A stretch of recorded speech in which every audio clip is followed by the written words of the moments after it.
कुछ ही दिनों में नए साल की शुरुआत होने जा रही है और इसी के साथ महंगाई का एक और झटका आपको लगने वाला है। तो ये खबर ट्रेन से सफर करने वाले यात्रियों के लिए है, तो गौर से देखिएगा। 26 दिसंबर यानी कि आज से लंबी दूरी की ट्रेनों में सफर करना थोड़ा सा महंगा हो गया है।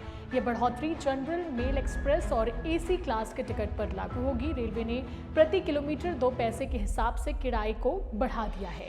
नए बदलाव के बाद अगर आप 215 किलोमीटर से ज़्यादा का सफ़र करने के लिए टिकट बुक कर रहे हैं तो आपको बढ़ी हुई कीमत पर ही टिकट मिलेगा। इस हिसाब से अगर आप 1000 किलोमीटर दूरी के लिए टिकट बुक कर रहे हैं तो आपको 20 रुपये एक्स्ट्रा देने होंगे।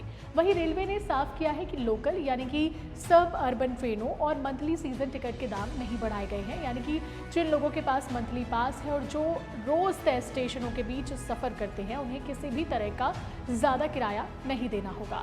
रेलवे का अनुमान है कि इस बदलाव से उसे सालाना 600 करोड़ रुपए की अतिरिक्त कमाई होगी। रेलवे ने इसकी घोषणा 21 दिसंबर को कर दी थी। आपको बता दें कि इस साल में 2 बार रेलवे ने अपना किराया बढ़ाया है। इससे पहले इसी साल 1 जुलाई को सरकार ने रेल किराए में बढ़ोतरी की थी। ऐसे ही अपडेट्स के लिए सीजी भास्कर के साथ बने रहें।